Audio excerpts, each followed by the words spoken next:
บทที่15ค่อยเปลี่ยนเงินหยวนเนาะ我还人民币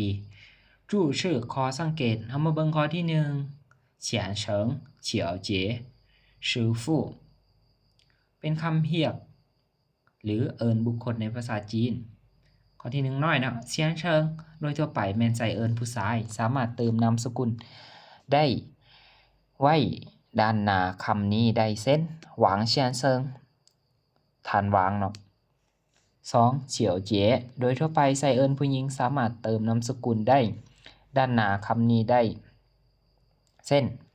หวังเฉียวเจ๋ข้อที่3เนาะชื่อฟู่เป็นคำที่คนจีนทางภาคเหนือใช้เอิ้นบุคคลทั่วไปแต่โดยทั่วไปแล้วมักใช้กับคนที่มีทักษะด้านความรู้ด้านวิชาชีพเราสามารถเติมนามสกุลใส่ด้านหน้าได้คือการเช่นหลิวชื่อฟู่มาเบิ่งข้อที่2เนาะสู้จื้อป้ายเฉียนหวานจำนวนป้ายห้อยเฉียนพันและหวานหมื่นเฮามาเบิ่งตัวอย่างเนาะในตารางมีตารางที่1ที่2ที่3ตารางที่1แม่นสู้จื้อแม่นตัวเลขเนาะฮั่นจื้อแม่นตัวอักษรจีน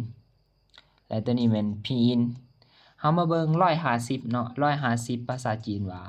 อีป้ายอู่ชื่ออีป้ายอู่หรือว่าอีป้ายอู่ชื่อตัวนี้239แม่นเลี่ยงปายสารชื่อจิ้วตัวนี้ 2,000 เนาะ 2,000 แม่นเอิ้นเหลียงเฉียน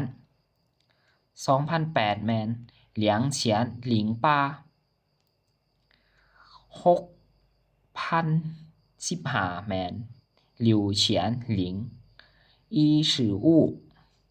7,500 ชี่เฉียนอู่ป้าย 20,000 เลี่ยงหวาน 25,000 แม่นเลี่ยงหวานอู่หรือว่าเหลียงหวานอู่เฉียนบัดนี้ 37,860 แม่นซ่านหวาน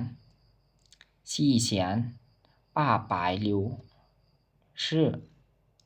หมายเหตุเนาะ200อ่านได้2แบบคือป้ายและเหลียงป้ายส่วน 2,000 อ่านว่าเหลียงเฉียนและ 20,000 อ่านว่าเหลียงว่านข้อที่3โยจื้อจี2ประโยคโย1แม่นแสดงถึงการคงตัวอยู่ของคนหรือสิ่งของอยู่ที่สถานที่ใดหนึ่งเฮามาเบิ่งตัวอย่างเนาะ外面有一个自动取款机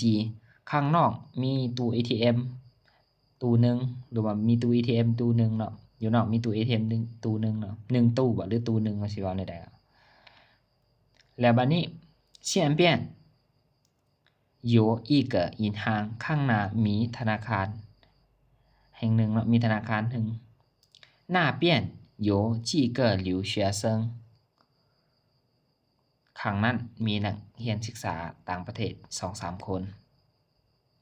บัดนี้ข้อที่2รูปแบบปฏิเสธคือ没有เนาะเฮามาเบิ่งตัวอย่าง